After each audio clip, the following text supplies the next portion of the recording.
All right, here's our example problems involving Gibbs free energy.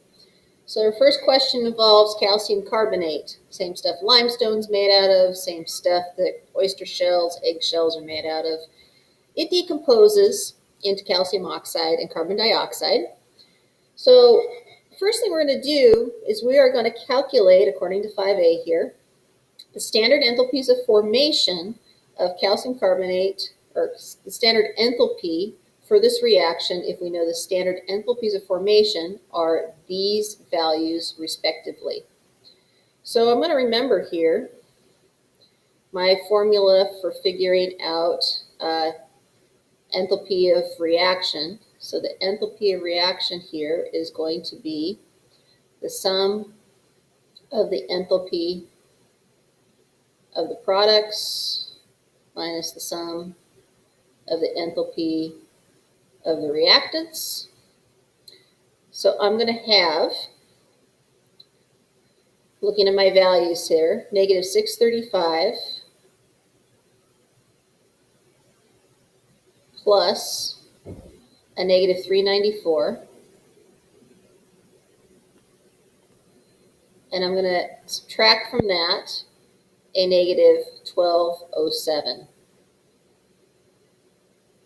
So really adding 1207 here. And I'm going to double check my balanced chemical equation that my products are in the lowest form of 1 mole each. They are, because this is a molar value. And when I calculate this out, I find out that my enthalpy value is going to be a positive. It's going to be 178 kilojoules per mole. And it's important that that's positive because it's an endothermic process, which makes a lot of sense because it says blast furnace. Blast furnace means I'm adding energy from the surroundings into the system. So it has to be that it's a positive value in order to get this reaction to work. And if you think about it, if I have an eggshell sitting on my counter, it's not going to decompose right away. I have to do something to it. So that's 5A. 5B is going to do the same thing again, but now I'm going to do entropy. So my entropy value is going to be done the exact same way. Change in entropy of the products minus change in entropy of the reactants. And I'm going to take the 40 plus the 214. And I'm going to subtract from that the reactants, which is 92.9. And when I do this, I'm going to find that my value is going to be, it's going to be a value of 161. And this is really important. That's in joules per mole. And the reason why I care that that's joules per mole is because my units currently don't match. So here we are with question C. It says calculate Gibbs free energy, G, for the thermal decomposition of calcium carbonate at 298 Kelvin. So 298 kelvins, it's basically 25 degrees Celsius. It's basically room temperature. So what I'm going to do here is I'm going to say, here's my Gibbs free energy equation. Delta G is going to be equal to delta H minus T delta S. Fill in what I know. So on my previous slide, I found that my delta H is 178 minus the 298. Now, incredibly important again, this is in joules. I need it to be kilojoules. So what I'm going to do here is I'm going to move that decimal 1, 2, 3 places over to the left. This is going to be 0.161 as opposed to 161 joules.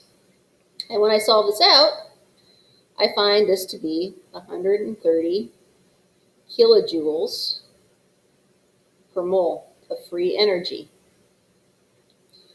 All right, so delta G is going to be positive at 298 kelvins. This leads us to question D, where it says state whether the thermal decomposition of calcium carbonate is spontaneous or non-spontaneous at 298 kelvins. All right, we learned that a positive delta G is going to be non-spontaneous. This makes a lot of sense because at the beginning it says we put the calcium carbonate in a blast furnace in order for this reaction to happen. Blast furnaces are not burning at 25 degrees Celsius or 298 kelvins. So at room temperature, this is going to be a non-spontaneous process, which makes a lot of sense because if I have a bunch of oyster shells sitting out in my backyard, they're not going to spontaneously change into calcium oxide and carbon dioxide by themselves. So at 298, it's non-spontaneous. However, at 1,298 kelvins, it would probably be a spontaneous process. And this is going to lend us to E here. This was D. E is going to say, explain why limestone cliffs are thermodynamically stable, whereas limestone decomposes readily in a blast furnace. It has to do with the temperature. So it's going to be a non-spontaneous process at 298 kelvins because it doesn't give us enough entropy in order to render enough free energy for those limestone cliffs to be decomposing readily. However, if I increase the heat, then all of a sudden, if I increase the heat enough, that value here will change my Gibbs free energy to negative, and I will end up having a spontaneous process. Another way to look at this is, I just looked up here for letter E that blast furnaces have a temperature of 1,573 kelvins. So if I was to, and this wasn't required in the question, but I thought I'd show you anyways, if I was to solve this out at a temperature of 1,573 kelvins, watch what happens.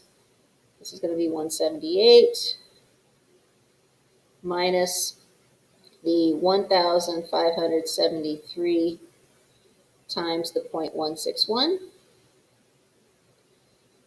So in a blast furnace, 0.161 times 1573, I all of a sudden get a value that's negative 75.3 kilojoules per mole. And we learned that a negative delta G is going to be a spontaneous process. So it's all temperature dependent. Hopefully this made sense to you. You're going to see attached worksheet to help you through some of these things. You're going to need your data booklet. If you haven't picked up the data booklet yet, they're still in front of Capitol. I don't know if they're in front of Griffin anymore. I'll ask Ms. Hall and let me know if you need one. Have a great day.